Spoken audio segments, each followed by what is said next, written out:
Hello बच्चों, इस class में अपन पढ़ने वाले हैं एनर्जी। देखिए, लास्ट क्लास में अपन ने रेडियस के बारे में पढ़ा, वेलोसिटी के बारे में पढ़ा, उनके ऊपर कुछ न्यूमेरिकल भी दिए गए थे 3, जो शायद आपने सॉल्व कर लिए होंगे। अब अपन पढ़ेंगे एनर्जी। तो एनर्जी में कौन कौन सी energy? Kinetic energy, potential energy, total energy. ठीक है, तो सबसे पहले काइनेटिक एनर्जी। क्या फॉर्मूला है काइनेटिक एनर्जी का? Half mv²। शुरू करते हैं इससे।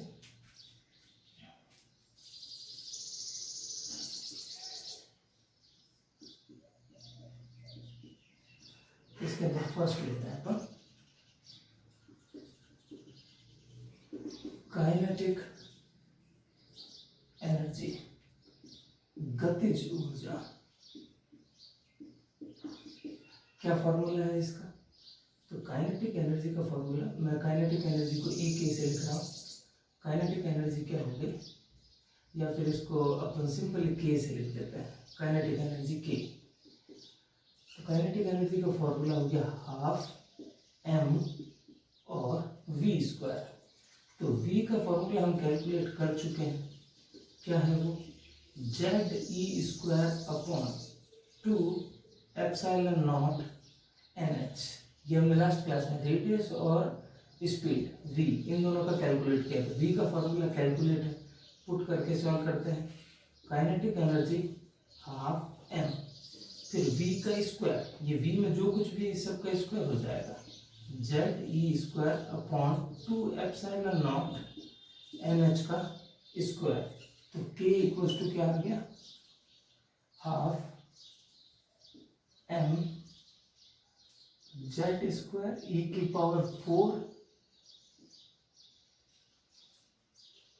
ये हो जाएगा 4 ε0² n² और h²। ये हो गया आपके काइनेटिक एनर्जी। कुछ कैंसिल आउट नहीं हो रहा है, ठीक है। 4 टू जब कितना हो गया 8, तो k इक्वल्स टू 1/8, पीछे बचा m Z² e⁴ upon ε0² n² और h²। ये हुआ काइनेटिक एनर्जी। तो यहां तक नोट करेंगे।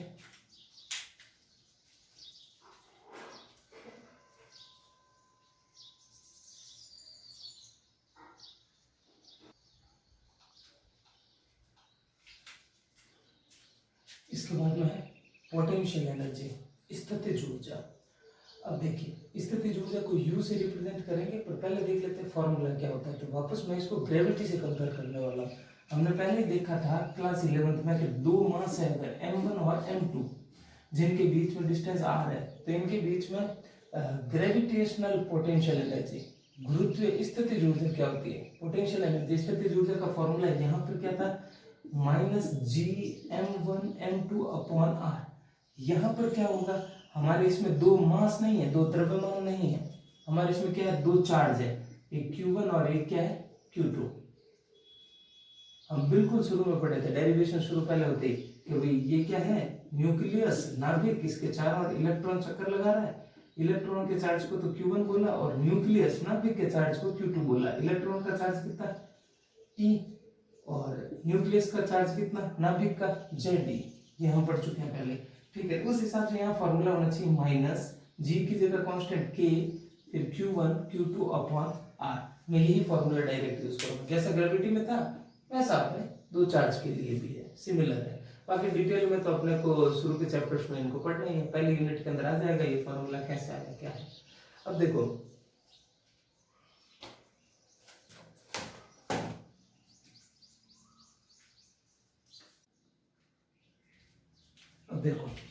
पोटेंशियल एनर्जी का क्या फॉर्मूला यूज करने वाले हैं अपन? U equals to -k Q1 Q2 upon R। बिल्कुल ग्रेविटी से कंपेयर जैसे किया था, सबको पुट कर देते हैं। R का फॉर्मूला क्या था? ε0 n² h² upon πm ZE²। ये हमने रेडियस का फॉर्मूला डेराइव किया था, ठीक है। तो ये पुट कर दिया यहाँ पर, देखते हैं फिर k की जगह क्या पुट करेंगे? 1/4 4 पाई एप्सिलॉन नॉट। Q1 और Q2 की जगह पे क्या पुट करते हैं, एक तो इलेक्ट्रॉन का चार्ज होता है और एक न्यूक्लियस नाभिक का चार्ज होता है Z। सारी चीजें पुट कर देते हैं। तो potential energy is equals to minus K की जगह पे 1/4 पाई एप्सिलॉन नॉट, फिर Q1 Q2 E और Z डिवाइड बाय R की जगह पर ये हो जाएगा epsilon not n square h square pi m z e square. ये जो यहाँ पर है वो कहाँ जाएगा, ऊपर। तो ये हो गया अपने आंसर, क्या आ जाएगा नेगेटिव, और z e और e क्या हो गया e square, z e square divide by, यहाँ एक पाई से पाई कैंसिल हो रहा है, तो अब क्या बचा m z e स्क्वायर ऊपर चला जाएगा, m z e square divide by epsilon not और एप्सिलॉन नॉट मल्टीप्लाई हो जाएंगे, तो epsilon not square n square h square n square h square. Number क्या बचा है 4, तो ये यहाँ लिख देते हैं 1/4। चलो सॉल्व कर लेते हैं। माइनस का 1/4 क्या हो गया यहाँ पर, z और z स्क्वायर हो जाएगा, तो m z स्क्वायर और e की पावर 2 और 2 टोटल हो गई 4 upon epsilon not square n square h square. ठीक है, ये हो गया अपने पोटेंशियल एनर्जी का फॉर्मूला। तो यहाँ तक नोट कर लेंगे, फिर देखते हैं टोटल एनर्जी, जिसमें अपन काइनेटिक एनर्जी और पोटेंशियल एनर्जी को ऐड कर देंगे।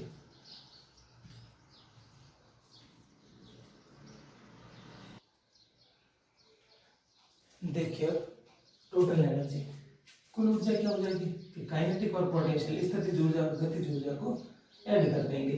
तो काइनेटिक का क्या फॉर्मूला था, 1/8 m z स्क्वायर e की power 4 divide by epsilon not square n square h square. ये फॉर्मूला अभी हमने डेराइव किया था। फिर पोटेंशियल एनर्जी क्या थी, नेगेटिव में थी, -1/4 m z स्क्वायर e की power 4 upon epsilon not square n square h square. ये वाले टर्म सेम है, तो पूरा का पूरा कॉमन आ जाएगी ये term, m z square e की power 4 divide by epsilon not square n square h square. ये तो आ गया कॉमन, यहाँ क्या बच गया 1/8 -1/4। सॉल्व कर लो इसको, 8 के आगे एलसीएम 1 - 4 2 जा 8, यहाँ क्या करेगा 2, ये हो गया m z स्क्वायर e की power 4 upon epsilon not square n square h square. Answer क्या आया, माइनस का 1/8 m z स्क्वायर e की power 4 upon epsilon not square n square h square. ये आ गई हमारी टोटल एनर्जी। तीनों एनर्जीज को निकाल चुके हैं, तीनों एनर्जी को निकाल लिया है। अब तीनों एनर्जी में एक रिलेशन दिख रहा है। देखिए ये वाली टर्म तो सब में कॉमन है, आगे केवल नंबर बदल रहा है, ठीक है ना। यहाँ पर देख लेते हैं अपन, अब जब हमने काइनेटिक एनर्जी निकाली तो वो कितनी थी, 1/8 m z स्क्वायर e की power 4 epsilon not square n square h square. फिर हमने पोटेंशियल एनर्जी निकाली, वो थी माइनस का 1/4, फिर वही टर्म वापस repeat, epsilon not square n square h square. और फिर हमने टोटल एनर्जी निकाली, वो कितनी आई, माइनस का 1/8 m z स्क्वायर e की power 4 epsilon not square n square और h स्क्वायर। इन तीनों में देखो रिलेशन है, कहीं कहीं हम डिवाइड करके रिलेशन देख सकते हैं। देखो काइनेटिक और टोटल एनर्जी का रिलेशन तो डायरेक्ट दिखता है, कि काइनेटिक एनर्जी का जो फॉर्मूला है वही किसका है, टोटल एनर्जी का है। अगर हम इनको इक्वेशंस बोल दें ए बी और सी, तो इनसे क्या रिलेशन निकलता है, देखो फ्रॉम ई एंड सी कि काइनेटिक और टोटल एनर्जी दोनों क्या है, इक्वल है। जो काइनेटिक का फॉर्मूला है वही टोटल एनर्जी का फॉर्मूला, बस एक नेगेटिव साइन है।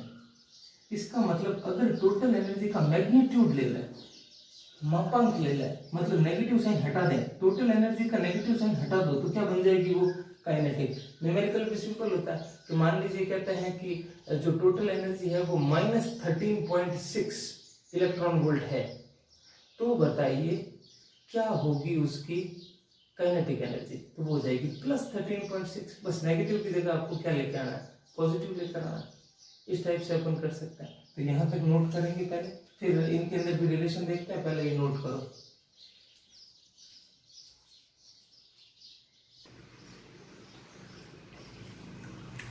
एक बार वापस से नोट पॉइंट को देखेंगे अपन, टोटल एनर्जी को आगे भी पढ़ेंगे, और एक बार बीच में नोट पॉइंट देखते हैं। तीनों फॉर्मूले आ चुके हैं, देखते हैं क्या रिलेशन है इनके अंदर। तो ये काइनेटिक, पोटेंशियल और टोटल एनर्जी होगी। हमने कहा कि काइनेटिक और टोटल का फॉर्मूला बिल्कुल सेम है, इस नेगेटिव साइन को छोड़ दें तो काइनेटिक का नेगेटिव हटा दो, मतलब सॉरी टोटल का नेगेटिव हटा दो तो वो काइनेटिक बन जाता है। तो टोटल एनर्जी का हमने क्या ले लिया? मैग्नीट्यूड। अगर कहें कि टोटल एनर्जी -13.6 है तो काइनेटिक एनर्जी क्या होगी? +13.6। बस इतना सा फर्क है, ये नेगेटिव है और ये पॉजिटिव है। तो जैसे ही हम टोटल एनर्जी का मैग्नीट्यूड ले लेंगे, मतलब नेगेटिव साइन हटा लेंगे, तो वो क्या बन जाएगी? काइनेटिक एनर्जी बन जाएगी। तो एक रिलेशन तो आ गया बिल्कुल सिंपल ही। चलो पोटेंशियल के साथ रिलेशन निकालना है, वो भी कर लेते हैं। एक रिलेशन तो हो गया पोटेंशियल। चलो पोटेंशियल और टोटल में रिलेशन निकालते हैं, तो इन दोनों को डिवाइड कर लेते हैं। ठीक है, equation B divide by equation C, इसको और इसको डिवाइड कर लेते हैं। क्या आएगा आंसर? इस बार आंसर हो जाएगा, देखो u upon E is equal to u upon E. जैसे ही करोगे ये माइनस और माइनस, ये तो हो गया पॉजिटिव, या कैंसिल आउट। फिर ये mz² e4, ये पूरी की पूरी टर्म, ये पूरी की पूरी टर्म, जैसे हम डिवाइड करेंगे पूरी की पूरी टर्म क्या कैंसिल। तो यहाँ पर क्या बचेगा? u के इक्वल में सिर्फ 1/4, और यहाँ क्या बच जाएगा? 1/8। सॉल्व कर लीजिए, 8 ऊपर आ गया, 4 नीचे, आंसर क्या हो गया? 2।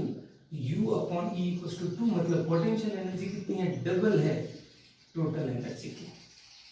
मैं कहता हूं कि टोटल एनर्जी है जैसे कि -3.4, तो पोटेंशियल एनर्जी कितनी होगी? इसका डबल, तो वो कितना हो जाएगा? 6.8। ये होगी पोटेंशियल एनर्जी। बस, तो इन तीनों से अपन जो है न्यूमेरिकल कर सकते हैं। और ये एक बहुत ही इंपॉर्टेंट न्यूमेरिकल है, एग्जाम में कई बार अपने बोर्ड में ये क्वेश्चन पूछा गया है, हाफ ईयरली में भी कई बार आया है। इसके ऊपर खूब सारे क्वेश्चन करेंगे। तो ये एक नोट पॉइंट था बीच में, तो यहां से लिखेंगे। इस बार मैंने उल्टा लिखा, पहले ये लिख लेंगे, उसके बाद में ये लिख लेंगे, और फाइनली एक आंसर लिख देते हैं कि काइनेटिक एनर्जी तो क्या होती है? मैग्नीट्यूड होती है किसकी? टोटल एनर्जी की। और पोटेंशियल एनर्जी क्या होती है? डबल होती है टोटल एनर्जी की। ये आ गया रिलेशन।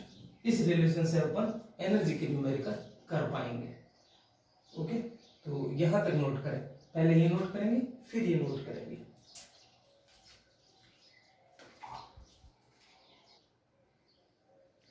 देखिए, तो ये नोट पॉइंट तो हुआ भाई मोस्ट इंपोर्टेंट है। ये वाली लाइन, ये सारे रामायण भले याद ना हो, ये वाली चीज याद रहनी चाहिए। न्यूमेरिकल इसी से होंगी, सिर्फ ये इतनी सी लाइन, बहुत ही छोटा सा फॉर्मूला। अपन इस पे खूब सारे न्यूमेरिकल भी एंड में करेंगे। तो ये तो हमको रखना है बिल्कुल रट्टा मार के याद करना है। अब वापस आता है टॉपिक क्या था? Total energy. काइनेटिक निकाली, पोटेंशियल निकाली और टोटल एनर्जी निकाली। ये तीनों ही फॉर्मूले आपको लर्न करने की जरूरत नहीं है, आपको बस इनमें रिलेशन पता होना चाहिए। ये लर्न क्या करना है? सिर्फ जो है वो टोटल एनर्जी का फॉर्मूला, और वो भी कौन सा? ये वाला नहीं, इसको हम कन्वर्ट कर लेते हैं, बहुत ही छोटा सा बना लेंगे इस फॉर्मूले को, फिर देखते हैं कैसे। वापस से हम टोटल एनर्जी पर है, कुल ऊर्जा, वही टॉपिक चल रहा है, बीच में नोट पॉइंट लिया हमने।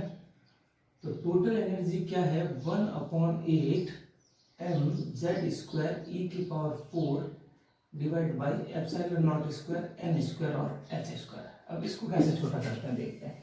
वैसे ही जैसे सारे किए थे, इनमें खूब सारे जो है वो क्या है? कांस्टेंट है। देखते हैं कांस्टेंट को अलग करके क्या वैल्यू आती है हमारे सामने। E इक्वल्स टू, कौन कौन है कांस्टेंट? माइनस साइन छोड़ देता हूँ, कांस्टेंट इसमें लिखता हूँ।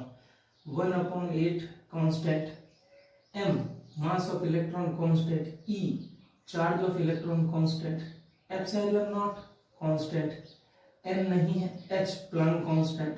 ठीक है, तो क्या बचा? z² upon n²। वही z और n को z में लिया, बाकी सारे कांस्टेंट। एनर्जी की यूनिट क्या होती है? जूल, जी। अब जूल तो हुई ऐसा यूनिट, हमको ध्यान रखनी है यहाँ पर एनर्जी की देखो खूब सारी यूनिट है। ऐसा यूनिट जूल है और भी खूब सारे जो जरूरत के हिसाब से अपन यूज करते हैं। अभी हमको चाहिए जो सबसे ज्यादा फेमस यूनिट है एनर्जी की, वो है इलेक्ट्रॉन वोल्ट। ये जूल को इलेक्ट्रॉन वोल्ट में कैसे कन्वर्ट करते हैं? रिलेशन है इनके बीच में कि जो 1 इलेक्ट्रॉन वोल्ट होता है वो 1.6 इंटू 10⁻⁻19 जूल के इक्वल होता है। ये वही इलेक्ट्रॉन का जो चार्ज होता है वही नंबर है ये, ठीक है, नंबर वही है। अब 1 इलेक्ट्रॉन वोल्ट में इतना जूल होता है, तो अगर इस जूल को मैं इससे डिवाइड कर दूं तो इसकी एनर्जी जो होगी वो जूल से क्या हो जाएगी? Electron volt. कोई भी एनर्जी आपके पास जूल में, उसको 1.6 इंटू 10⁻⁻19 से डिवाइड कीजिए, अब उसकी अब उसकी जो यूनिट है वो क्या हो जाएगी? Electron volt. कैसे? E इक्वल्स टू माइनस ये क्या है 1/8 m e की power 4 epsilon not square h square, ये पूरा का पूरा कांस्टेंट, और फिर क्या है z square by n square. मैं डिवाइड कर रहा हूँ इसको 1.6 इंटू 10⁻⁻19 से, अब इसकी यूनिट क्या है? Electron volt. अब देखिए ये सारी चीजें क्या है? कांस्टेंट है, इनकी वैल्यू हम पहले ही लिख चुके हैं। m मास ऑफ इलेक्ट्रॉन, एक बार वापस से ट्राई कर लेते हैं, याद हो जाएगा। इलेक्ट्रॉन का मास कितना होता है? 9.1 इंटू 10⁻31 kg। फिर E, इलेक्ट्रॉन का चार्ज कितना? 1.6 इंटू 10⁻19 कूलम। फिर एप्सिलॉन नॉट कितना? 8.85 इंटू 10⁻12 कूलम स्क्वायर पर न्यूटन इंटू मीटर स्क्वायर। फिर कौन है? H, प्लैंक कांस्टेंट कितना? 6.63 इंटू 10⁻34 जूल इंटू सेकेंड। ये हुई हमारे सारे कांस्टेंट है डिवाइड करने से। तो ये पूरा का पूरा जब सॉल्व कर लूंगा तब एक बहुत ही छोटा सा आंसर आता है नेगेटिव। इस पूरे का आंसर आता है 13.6। इसलिए ये लर्न करना हमारे लिए आसान हो जाएगा। z square upon n square, ये हो गया एनर्जी का फॉर्मूला। हमें ये याद रखना है। देखो अच्छी बात है कि फॉर्मूला बहुत ही छोटा हो गया, ठीक है, पर ध्यान रखना है कि इसकी यूनिट ये एनर्जी का फॉर्मूला है, इसकी यूनिट जूल नहीं है, इसकी यूनिट क्या है? इलेक्ट्रॉन वोल्ट, जो ईवी से शो करता है अपन। अब ये तो हो गया बेसिक फॉर्मूला। अपन जो है वो हाइड्रोजन एटम के लिए निकाल लेते हैं, क्योंकि बोर का मॉडल जो था वो उसी के लिए वैलिड था, ठीक है। तो फॉर हाइड्रोजन एटम ये क्या हो जाएगा?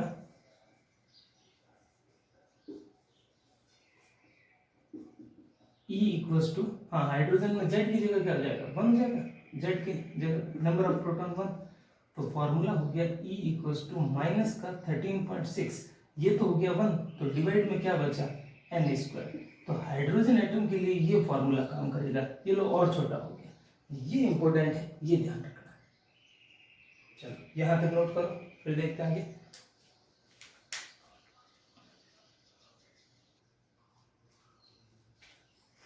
देखिए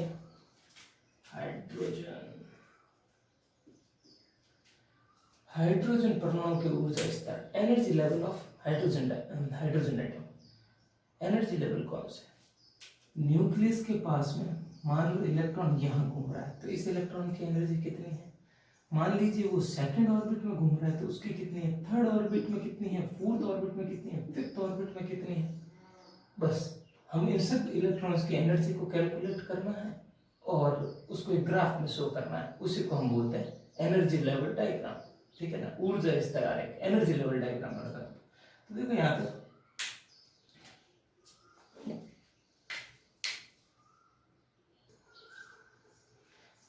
देखिए एनर्जी का फॉर्मूला क्या था? E equals to minus 13.6 upon n square. Unit क्या? Electron volt.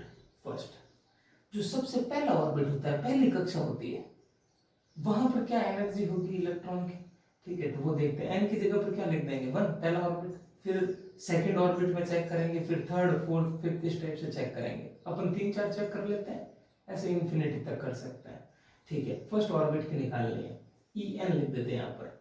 चलो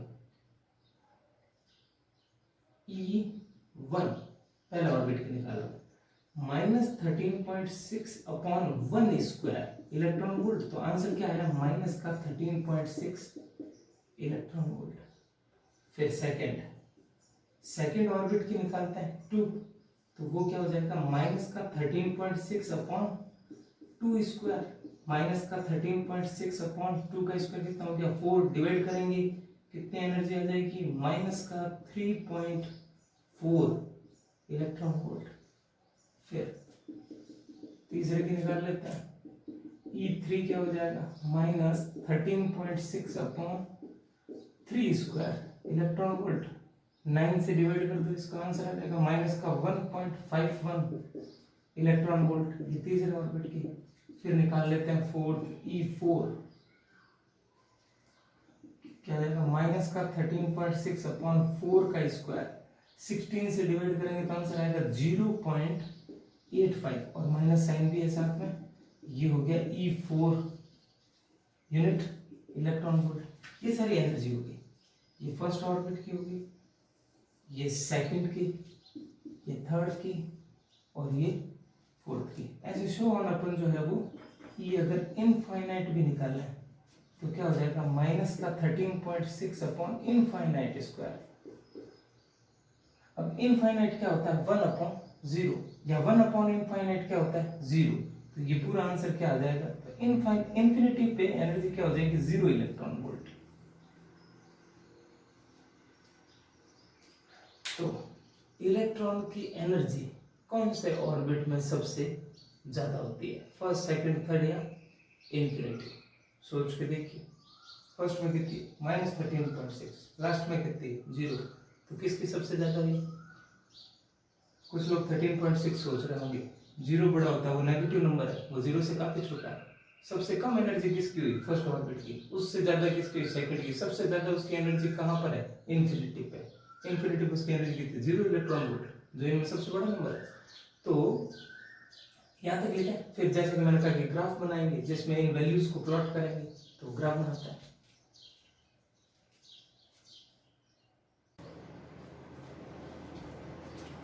अब देखिए जो एनर्जी हमने कैलकुलेट की थी उस एनर्जी को जो है हम ग्राफ में प्लॉट कर रहे हैं।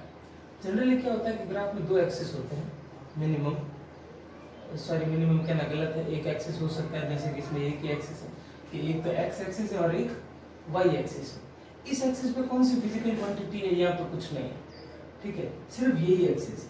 इस पे कैसे प्लॉट करते हैं अपन सिंगल एक्सिस के ऊपर? देखिए जैसे कि हमारे पास 13.6 इलेक्ट्रॉन वोल्ट की एनर्जी है, तो जहां पे 13.6 है वहां पे एक लाइन बना देंगे। कितनी लंबी लाइन बनाए तो वो कितनी भी लंबी या छोटी बना सकते हैं। इस एक्सिस पे कुछ नहीं है, हम बस हाइट से एनर्जी को शो करते हैं कि जितनी हाइट के ऊपर जितनी ऊंची लाइन बनेगी उस लेवल की एनर्जी उतनी ही क्या है ज्यादा है, जो लाइन जितनी नीचे है उसकी एनर्जी उतनी ही कम है। हमने जो भी एनर्जी कैलकुलेट की थी उसमें हाईएस्ट एनर्जी कितनी थी 0, ठीक है, और मिनिमम एनर्जी कितनी थी 13.6, तो सबसे ज्यादा एनर्जी कितनी है 0। ये 0 वाला प्लॉट कर दिया यहाँ पर। हाँ यहाँ पर एनर्जी कितनी है इन्फिनिटी पे एनर्जी कितनी है 0, हमने देखी थी इन्फिनिटी पे एनर्जी क्या होती है 0 इलेक्ट्रॉन वोल्ट, ठीक है, वो प्लॉट कर दिया, ये 0 है। बाकी नेगेटिव नंबर है तो सब नीचे ही होंगे, पॉजिटिव होता तो कोई ऊपर होता, सारे नेगेटिव नंबर है नीचे ही, ठीक है। पहले इवन प्लॉट करता है, कितने माइनस 13.6, यहाँ मैंने प्लॉट कर दिया 1 2 3 4 5 6 7 ऐसे 14 तक, तो 13.6 कहाँ होगा नेगेटिव में? हाँ इस एक्सिस पे क्या है ध्यान रहे एनर्जी है इलेक्ट्रॉन वोल्ट पर, तो 13 और 14 के बीच में ये एक लाइन बना दी अपन ने, ये हो गई अपने E1 माइनस का 13.6 इलेक्ट्रॉन वोल्ट। फिर E2 प्लॉट करते हैं 3.4 कहाँ आएगा 3 और 4 के बीच में आ जाएगा कहीं यहाँ, ये हो गया E2 माइनस का 3.4 इलेक्ट्रॉन वोल्ट। फिर E3 कितना है 1.51, 1 और 2 के बीच में आ जाएगा, ये 1 और 2 के बीच में आ गया E3 जो कि कितना हो गया माइनस का 1.51 इलेक्ट्रॉन वोल्ट। फिर कितना है 0.85 कहाँ होगा 0 और 1 के बीच में होगा, 1 से थोड़ा सा ऊपर, 0.8 कहाँ होगा, ये 1 है तो 0.8 यहाँ होगा थोड़ा सा ऊपर, ये हो गया E4 0.85 इलेक्ट्रॉन वोल्ट। अब इस टाइप से हम देख रहे, देखो पहले गैप इतना था, फिर बिल्कुल कम हो गया, फिर और कम हो गया, तो मैं अगर आगे E5 E6 E7 प्लॉट करूं तो मतलब इन दोनों से भी कम गैप होगा अगली बार। फिर और अगली लाइन कहाँ आएगी कि इन दोनों के बीच में जितना गैप है उससे भी कम हो जाएगा गैप, अप्रोक्सीमेटली प्लॉट कर रहा है अब। और इसके आगे वाली लाइन में इन दोनों से भी कम होगा प्लॉट, तो ये लाइन बिल्कुल पास में दिखाई देने लग जाएगी जैसे जैसे ऊपर बढ़ेगी। इस डायग्राम को अपन क्या बोलते हैं, एनर्जी लेवल डायग्राम, जिसके अंदर अपन हाइड्रोजन एटम की जो है वो एनर्जी लेवल बनाया है। हाइड्रोजन एटम में फर्स्ट ऑर्बिट की, सेकंड की, थर्ड की, इनकी एनर्जीज ये होती है। पहले कक्षक की एनर्जी ये, दूसरे कक्षक की ये, तीसरे की ये, इन्फिनिटी अनंत पर ये एनर्जी होती है। सबको हमने ग्राफ में प्लॉट कर दिया। इसको हम वापस यूज भी करेंगे। तो यहाँ तक लिख लेते हैं, यहाँ पर हमारा एनर्जी का टॉपिक खत्म होता है। आगे देखते हैं, फिर यहाँ तक करें।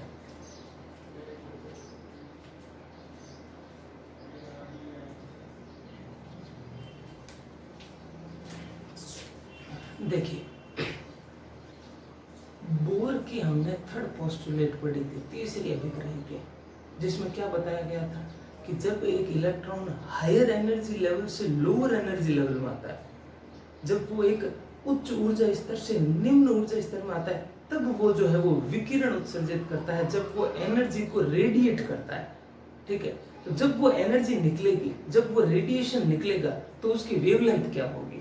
ठीक है ना, अब हम उसकी कैलकुलेशन कर रहे हैं कि जब वो रेडिएशन निकलेगा, जब वो विकिरण निकलेगी, ऊर्जा निकलेगी, एनर्जी निकलेगी, तब वेवलेंथ क्या होगी उसकी, उसका लैम्डा क्या होगा, उसकी तरंगदैर्ध्य क्या होगी। ठीक है ना, तो वो लैम्डा तरंगदैर्ध्य या वेवलेंथ कैलकुलेट करने के लिए वही फिर तीसरी पोस्टुलेट काम में लेनी पड़ेगी कि जब एक इलेक्ट्रॉन हाई से लो में आएगा तब एनर्जी निकालेगा। और क्या फॉर्मूला होता है, यहां से यहां आता है तो कितनी एनर्जी निकलती है कि इसकी एनर्जी मान लीजिए En2 है और इसकी एनर्जी En1 है, तो En2 माइनस En1 किसके इक्वल होता है, h न्यू के। ये हम तीसरी पोस्टुलेट में पढ़ चुके हैं, तीसरी अभिग्रहित में हम पढ़ चुके हैं। ठीक है, ये इक्वेशन में डायरेक्ट यूज करूंगा, यहाँ पर मैंने वापस लिख दिया। ठीक है, ये न्यू क्या होता है, फ्रीक्वेंसी, आवृत्ति। क्या फॉर्मूला होता है फ्रीक्वेंसी का, आवृत्ति का c अपॉन लैम्डा। ये चीजें ध्यान में रखनी, तो यहाँ पे c अपॉन लैम्डा लिख देंगे, तो फिर लैम्डा को कैलकुलेट कर पाएंगे, उसका फॉर्मूला डेराइव कर पाएंगे। तो पहले तो ये लिखेंगे आप वीडियो को पॉज करके, उसके बाद में हम आगे बढ़ते हैं। यहाँ से शुरू करेंगे कि कैसे हम उसका लैम्डा निकाल रहे हैं। तो यहाँ तक लिखे, पहले वीडियो पॉज करके।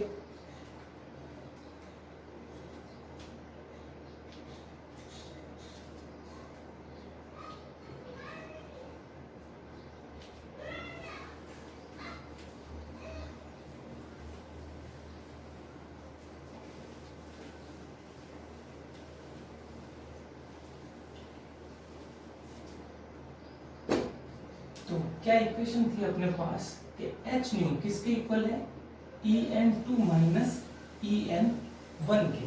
ये E जो एनर्जी का फॉर्मूला एक बार वापस से याद दिला देता हूं मैं आपको, 1/8 mz² e की power 4 upon epsilon not square n square और h स्क्वायर है। अब देखो सही देखा कि इसमें क्या बहुत सारे कांस्टेंट है, उनको पहले ही ऐसे करते हैं अपन कि इसको थोड़ा सा छोटा कर लेते हैं ताकि डेरिवेशन आसान हो जाएगा। माइनस को छोड़ दिए, देखो कौन कौन कांस्टेंट है, 1/8 कांस्टेंट है, m कांस्टेंट है, फिर e की पावर 4 और अपॉन में एप्सिलॉन नॉट स्क्वायर और h स्क्वायर कांस्टेंट है। क्या बच गया, z square upon n square. ठीक है, ये हमारे पास एनर्जी का फॉर्मूला। तो En2 में पुट करेंगे तो यहाँ n2 हो जाएगा, और En1 में पुट करेंगे तो यहाँ n1 हो जाएगा।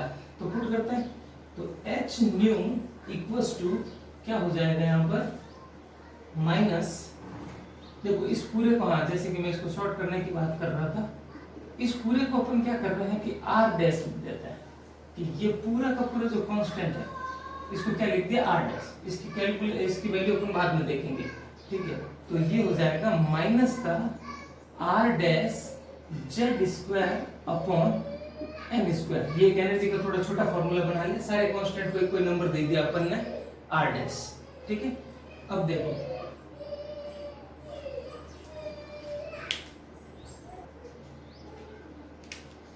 देखिए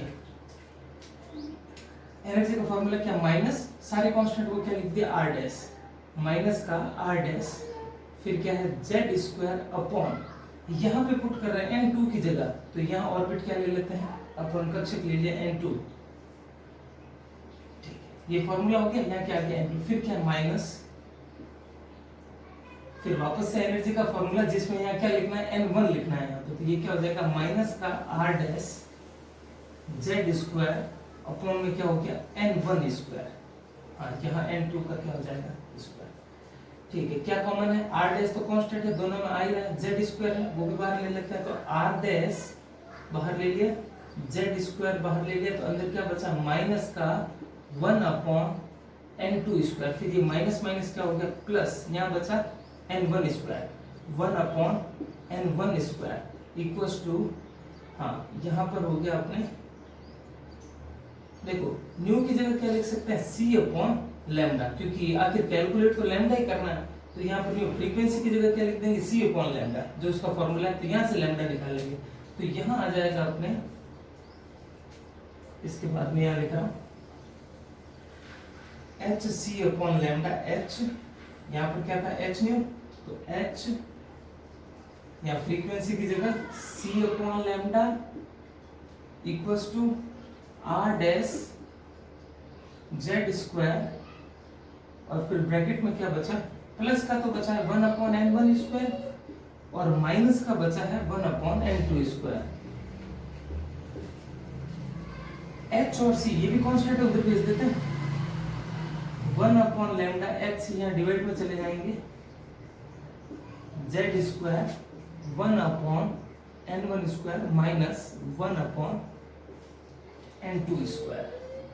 अब देखो R डैश खुद एक कांस्टेंट था सारे मिलके, H प्लाइन कांस्टेंट है, C speed of light in vacuum है, ठीक है, प्रकाश की चाल है 3 × 10⁸ ये भी कांस्टेंट है, ये पूरा का पूरा भी क्या है कांस्टेंट, इसको भी अलग से लिख देते हैं R डैश अपॉन HC, इस पूरे को शॉर्ट फॉर्म में क्या लिख देते हैं R क्या है, एक कांस्टेंट, इसकी वैल्यू नहीं बदलेगी, इस कांस्टेंट को हम क्या बोलते हैं रिडबर्ग कांस्टेंट, ठीक है। देखिए 1 अपॉन, हाँ यहां पर R डैश अपॉन HC, ये खुद एक कांस्टेंट है, इसको क्या लिख देते हैं R, क्योंकि R डैश तो कांस्टेंट था ही, H और C भी कांस्टेंट है, H प्लाइन कांस्टेंट है, और जो C होता है वो क्या होता है, प्रकाश का वेग होता है, स्पीड ऑफ लाइट है इन वैक्यूम, तो ये भी कांस्टेंट है। अगर इनकी वैल्यूज को यहाँ पुट करके सॉल्व करते हैं तो आंसर आता है 1.097 इंटू 10⁻⁷ यूनिट होती है इसकी मीटर इनवर्स। R को क्या बोलते हैं, R को बोलते हैं अपन रिडबर्ग कांस्टेंट।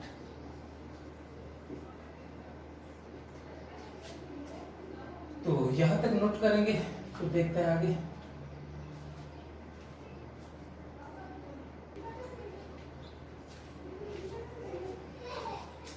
देखिए क्या हो जाएगा, ये 1 अपॉन लैम्डा इक्वल्स टू, ये पूरा तो हमने क्या ले लिया रिडबर्ग कांस्टेंट R, जिसकी ये वैल्यू है, हमको लर्न करनी है। न्यूमेरिकल करते टाइम जो है इसको राउंड ऑफ में 1.1 भी लेके कर सकते हैं, आसान हो जाता है। इसमें पॉइंट के बाद में 3 डिजिट लिए हमने, सिंगल डिजिट लिया था 1.1 लेके कर सकते हैं। अब देखो इस पूरे की जगह अगर R लिख दें 1 upon lambda equals to R Z square 1 upon N1 square minus 1 upon N2 square. तो ये आ गया वेवलेंथ कैलकुलेट करने के लिए फॉर्मूला, ठीक है। इसको हम क्या बोलते हैं रिडबर्ग फॉर्मूला, रिडबर्ग फॉर्मूला। अब यहाँ पर एक बात ये भी ध्यान रखें, कभी कभी वेव नंबर कैलकुलेट करने के लिए क्वेश्चन आता है, कैलकुलेट वेव नंबर, ठीक है, तरंग संख्या। तो 1 अपॉन लैम्डा को अपन क्या बोलते हैं, इस 1 अपॉन लैम्डा को ही बोला जाता है आपके वेव नंबर, तरंग संख्या, कोई अलग चीज नहीं है।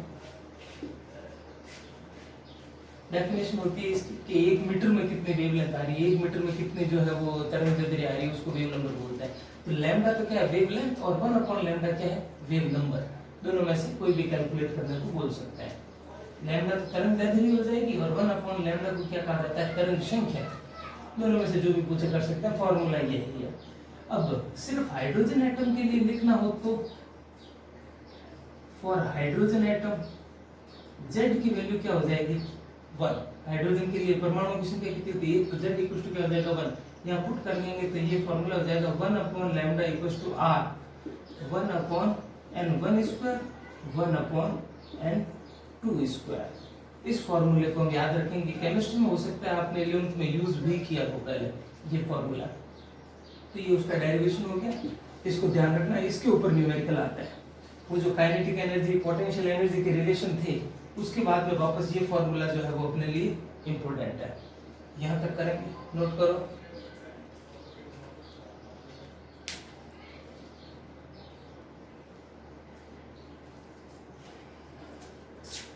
अब 2-4 न्यूमेरिकल करते हैं। देखो, calculate total energy, kinetic energy and potential energy in first orbit of hydrogen atom. ठीक है, हाइड्रोजन परमाणु की प्रथम कक्षा में E क्या होगी, कुल ऊर्जा, K गतिज ऊर्जा और U स्थितिज ऊर्जा की गणना हमको करनी है। हमारे पास किसका फॉर्मूला है, टोटल एनर्जी, E का फॉर्मूला है। देखो, क्या हम जानते हैं, वी नो दैट कि E का फॉर्मूला हाइड्रोजन के लिए क्या है, याद करो, -13.6 अपॉन m स्क्वायर। यूनिट क्या है, इलेक्ट्रॉन वोल्ट। अब पहले तो E कैलकुलेट करो, ऑर्बिट कौन सा, पहला, कौन सी कक्षा, प्रथम कक्षा। m की वैल्यू क्या हो गई, 1। तो E तो हमारे पास क्या आ गया, माइनस का 13.6 इलेक्ट्रॉन वोल्ट, यहाँ हो गया 1। चलो E आ गया। फिर काइनेटिक और पोटेंशियल, गतिज और स्थितिज ऊर्जा निकालनी है। इनके क्या रिलेशन थे, बताओ क्या थे। वी नो दैट कि काइनेटिक एनर्जी कैसे निकालते हैं, याद करो, मैंने कहा था जो टोटल एनर्जी होती है, जो कुल ऊर्जा होती है, उसका यहाँ पर प्लस नेगेटिव साइन होता है, नेगेटिव को हटा दो क्या बन जाती है, काइनेटिक। ये लो, काइनेटिक तो बड़ी आसानी से आ गई।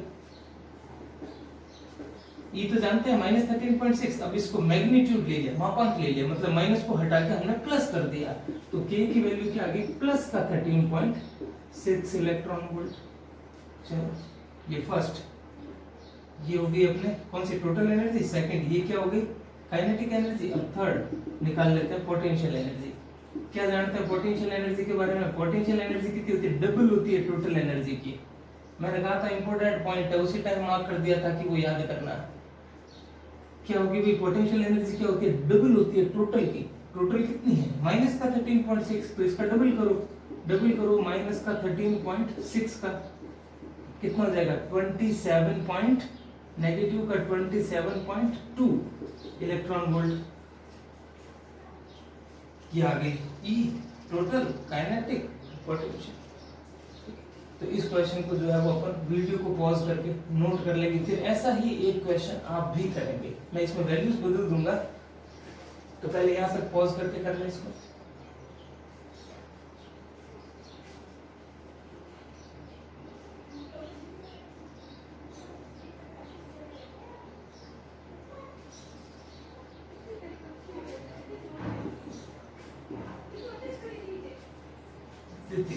तो ये हो गया आपका क्वेश्चन। अब आपको इसका जो है वो आंसर करना है।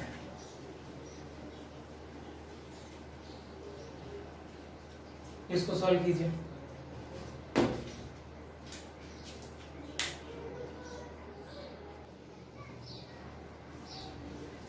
देखो भाई, सेकंड टाइप का numerical, if energy of electron is -3.4 electron volt then calculate K and U। Kinetic और पोटेंशियल निकालनी है, एनर्जी दी हुई है -3.4 इलेक्ट्रॉन वोल्ट। ठीक है, देखो किसी भी इलेक्ट्रॉन की कुल ऊर्जा दी गई है -3.4 इलेक्ट्रॉन वोल्ट, तो उसकी काइनेटिक कितनी है, पोटेंशियल कितनी है, स्थितिज और गतिज ऊर्जा दोनों कैलकुलेट करना है। वही काइनेटिक और पोटेंशियल एनर्जी वाले रिलेशन से आंसर आ जाएगा। कैसे करेंगे, हाँ, क्या होती है काइनेटिक एनर्जी, तो E को प्लस कर दो। E तो हमको गिवन है ना, क्या गिवन है, E हमको गिवन है माइनस का 3.4 इलेक्ट्रॉन वोल्ट, तो काइनेटिक कितना हो जाएगा कि इसका मैग्नीट्यूड ले लो, मतलब आंसर हो जाएगा प्लस का 3.4 इलेक्ट्रॉन वोल्ट। पोटेंशियल क्या होता है, डबल होता है E का, तो क्या हो गया 2 इंटू E कितना है, माइनस का 3.4, तो आंसर कितना हो गया इसका, ये हो गया 6.8 इलेक्ट्रॉन वोल्ट। तो ये हो गया आपका पोटेंशियल, ये हो गया काइनेटिक। ऐसा क्वेश्चन एग्जाम में आया हुआ है, कई बार आया हुआ है, बहुत ही छोटा सा 1 मार्क्स 2 मार्क्स के अंदर आता है। तो ये करेंगे, इसको नोट करने के बाद में मैं इसकी वैल्यू बदल देता हूँ, आप वो करके दिखाएंगे। ये नोट करें पहले, सॉरी आपने क्वेश्चन 1 मैंने करवाया, क्वेश्चन 2 आप करेंगे। तो ये हो गया अपना क्वेश्चन नंबर 3। ठीक है, 3 को नोट कर लेंगे वीडियो को पॉज करके, उसके बाद में आपका जो होगा क्वेश्चन नंबर 4 क्या हो जाएगा इसके अंदर, यहाँ वैल्यू बदल दूंगा मैं, माइनस का 13.6। अब सेम क्वेश्चन आप वापस करेंगे सेम तरीके से।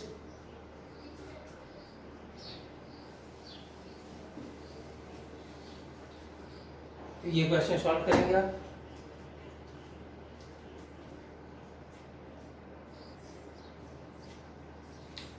नेक्स्ट न्यूमेरिकल पे ध्यान देंगे। When an electron jumps from n equals to 3 to n equals to 1 energy level, then calculate radiant energy in electron volt। देखो एक बार हिंदी में रिपीट कर देता हूँ कि हाइड्रोजन परमाणु में एक इलेक्ट्रॉन जो है वो तीसरे ऑर्बिट में है और वहां से वो पहले में आ जाता है, तो कितनी एनर्जी निकलेगी, ये क्वेश्चन है। तो इसके लिए तो बोर्ड की थर्ड पोस्टुलेट बनी है कि जैसे ही ये कौन सा है n इक्वल्स टू 3 वाला, और ये हो गया 2 और ये हो गया 1, ये n इक्वल्स टू 1, 3 से कहाँ आया इलेक्ट्रॉन, 1 में आया। ये 3 की एनर्जी क्या होती है, एनर्जी क्या होती है माइनस का 13.6 अपॉन n स्क्वायर, तो माइनस का 13.63 स्क्वायर, तो यहाँ तो आंसर क्या हो गया माइनस का 1.5 इलेक्ट्रॉन वोल्ट।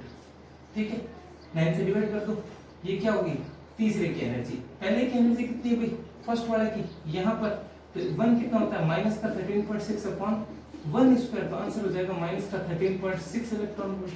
तो जब वो यहाँ से यहाँ आता है तो फॉर्मूला क्या था, En2 माइनस En1, ये होती है आपकी एनर्जी, जिसको E लिखते हैं या फिर H न्यू लिखते हैं। हमको तो एनर्जी पूछा है तो H न्यू नहीं लिखेंगे, सिर्फ E लिखेंगे। तो एनर्जी यहाँ पर क्या हो जाएगी, तीसरे से पहले में आया है, थर्ड से फर्स्ट ऑर्बिट में आया है, तो तीसरा और ये पहला, एनर्जी क्या होगी, थर्ड की एनर्जी कितनी होगी, हाई की एनर्जी माइनस लो की एनर्जी, तो हाई की एनर्जी तो कितनी होगी माइनस का 1.5 माइनस फर्स्ट वाले की कितनी माइनस का 13.6, तो आंसर क्या हो गया माइनस का 1.5, ये माइनस माइनस क्या हो गया प्लस 13.6, 13 में से माइनस 1.5 हुआ तो कितना प्लस का 12.1 इलेक्ट्रॉन वोल्ट। तो जैसे ही तीसरे से पहले में इलेक्ट्रॉन जंप करेगा तो कितनी एनर्जी रिलीज होगी, तो तीसरे की एनर्जी निकाली, पहले की एनर्जी निकाली, और क्या था एनर्जी कितनी रेडिएट होती है, क्या high energy level minus lower energy level, En2 minus En1, जो बोर की तीसरी पोस्टुलेट थी, तीसरी एबिलिटी की, उसके अनुसार हमने इसको कर लिया। तो वीडियो पॉज करके क्वेश्चन नंबर 5 आप करेंगे, फिर अगेन उसी टाइप से क्वेश्चन नंबर 6 आप करेंगे, जिसमें मैं आपके न्यूमेरिकल की वैल्यू बदल दूंगा। तो पॉज करके पहले इसको सॉल्व कर लें।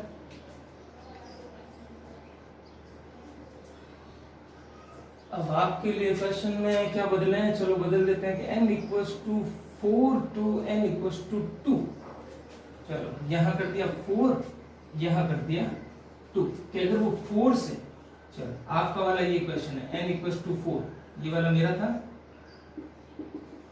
4 से 2 में आया, यहाँ से यहाँ पे आया, तो कितनी एनर्जी रिलीज होगी, तो इसकी एनर्जी निकालो, इसकी एनर्जी निकालो और माइनस कर दो बस। तो इसका आंसर आप करेंगे, सॉल्व कर, ये रहा आपका question.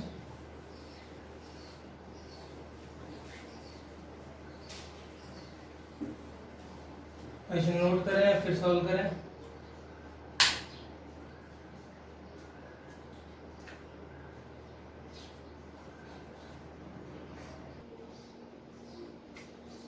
Next numerical number 7, calculate wavelength of photon when electron jumps from n equals to 3 to n equals to 2, कि 3 से 2 में जंप किया है तो जो एनर्जी निकली है, जो फोटोन निकला है वहां से जो लाइट निकली है, उसकी वेवलेंथ क्या होगी। ठीक है, सिंपल है, हमको लैम्डा तरंग दैर्ध्य कैलकुलेट करना है जब इलेक्ट्रॉन तीसरे से दूसरे में जंप करता है। ठीक है, करते हैं कैलकुलेट वेवलेंथ। वेवलेंथ का फॉर्मूला क्या निकाला था अपन, रिडबर्ग फॉर्मूला कैलकुलेट किया था। ठीक है, क्या था फॉर्मूला, 1 अपॉन लैम्डा की वैल्यू क्या थी, are Z square 1 upon n1 square 1 upon n2 square. एक बात बताना भूल गए, यहाँ पे ध्यान रखेंगे, जब इस फॉर्मूले से कैलकुलेट करके लैम्डा निकालते हैं तो उसका आंसर किस में होता है, एंगस्ट्रॉम में होता है सीधा।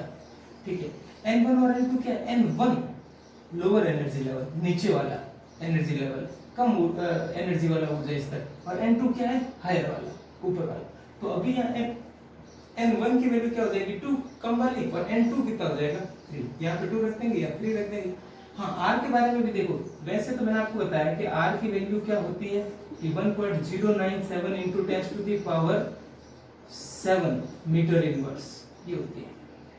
पर r की एक आसान वैल्यू भी है, आप r को जो है ऐसे भी लिख सकते हैं 1/912, ये आपके सिंपल रहेगा। इस वैल्यू से ये थोड़ी ज्यादा आसान है, इसको सॉल्व करने से जो है वो हमको आंसर ये मिलता है। ठीक है, अब तो अगर अपन पीछे इसकी भी यूनिट जो होती है एंगस्ट्रॉम में होती है, आप आर की ये वैल्यू यूज करें न्यूमेरिकल में ज्यादा ठीक रहती है, इससे थोड़ा कॉम्प्लिकेटेड हो जाता है। चलो सॉल्व करते हैं। 1/λ इक्वल्स टू आर की वैल्यू 1/912 जेड वैल्यू कौन सा आइटम, हाइड्रोजन आइटम है तो जेड की वैल्यू क्या हो गई 1 और यहाँ हो गया 1/2 और हाई वाला एनर्जी लेवल कितना 3 तो 3 ठीक है। सॉल्व करो 1/λ इक्वल्स टू 1/912 इनटू 1/4 और 1/9 एलसीएम ले लीजिए यहाँ पे 1/912 इनटू 9 इधर आ गया, ये 4 इधर, 9 4 जा कितना 36, कितना बच गया यहाँ पे 1/912 इनटू 5/36, ये 1/λ है तो लैम्डा कितना होगा, इन्वर्ट कर लेते हैं इसको 912 इनटू 36/5 सॉल्व कर लेना, आंसर आ जाएगा अप्रोक्सीमेटली 6566 और आंसर किस में आएगा एंगस्ट्रॉम में। ध्यान रहे इस फॉर्मूले से आंसर जो है वो एंगस्ट्रॉम में मिलेगा आपको अगर आप आर की वैल्यू पुट करते हैं तो। ठीक है, अब ये याद रखें न्यूमेरिकल में ज्यादा ठीक रहती है इससे। तो इसको सॉल्व करो, फिर इसमें कुछ चेंज कर देते हैं, लिख लीजिए यहाँ तक।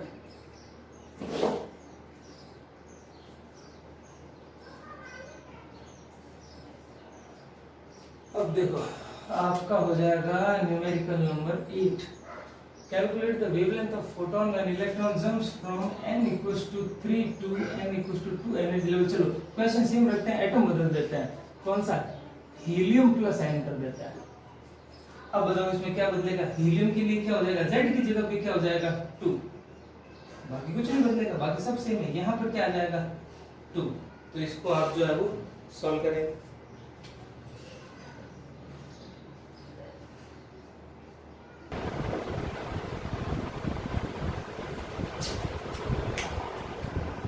क्वेश्चन नंबर 8 है आपका, इसको सॉल्व करेंगे सेम। तो मैंने बता दिया आपको क्या हीलियम है तो z की वैल्यू क्या हो जाएगी 2, अगर आपके z की जगह पे यहाँ 2 आ जाता है 2 का स्क्वायर कितना 4 डिवाइड में आएगा, डिवाइड में 4 और आ जाएगा यहाँ पे। बाकी कैलकुलेशन तो सेम चलती रहेगी, 4 से इसको डिवाइड कर दो 1641 एंगस्ट्रॉम, ऐसा कुछ आंसर आ जाएगा। चेक कर लेंगे आता है या नहीं आता है। तो ये हो गया आपका क्वेश्चन नंबर 8। अब दो क्वेश्चन जो बिल्कुल सॉल्व करना है आपको अपने आप ही। ठीक है, अगला क्वेश्चन जो 9 है उसके अंदर मैं आपको बदल रहा हूँ एटम, तो वापस कर देते हैं हाइड्रोजन और n की वैल्यू कर देते हैं 2 से 1, ये हो जाएगा क्वेश्चन नंबर 9। ठीक है, इसको नोट करेंगे और फिर वापस क्वेश्चन नंबर 10, इसके अंदर कर देते हैं आपके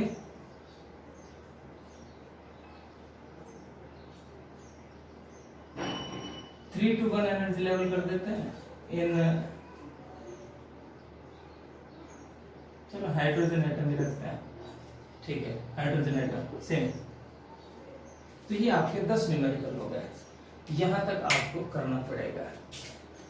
हो सकता है आज काम काफी ज्यादा मिला आपको, ठीक है ना, काफी बड़ी क्लास हुई तो कोई दिक्कत नहीं होनी चाहिए। लॉकडाउन भी बहुत बड़ा चलते जा रहा है, टाइम आपके पास खूब है। ठीक है, तो धीरे धीरे क्लासें बड़ी होगी लॉकडाउन के साथ साथ। ठीक है, तो ध्यान दीजिए आप अच्छे से यहाँ तक करें सारा। आप जब वर्क कंप्लीट कर लें तो उसके बाद में सारे वर्क की जो है वो आप अपनी फोटोज अपलोड करें, कोई जरूरी नहीं है। आप बस इसमें क्या करना कि ये जो 10 न्यूमेरिकल है इनमें से 3-4 तो मैंने कर दिए हैं आपके, ठीक है ना, जो बाकी बचे हैं या चलो सारे 10 के 10 की सारे न्यूमेरिकल करें, उनका आंसर निकालें और उसके बाद में जो है वो आप अपनी फोटोज अपलोड कर दें ताकि मैं करेक्ट कर लूँ। जिसके सारे न्यूमेरिकल सही होंगे उसकी फोटो को मैं जो है वो रिप्लाई कर दूंगा, आप उससे जो है वो कंपेयर कर लेंगे और देखेंगे कि कितने सही हुए। ओके।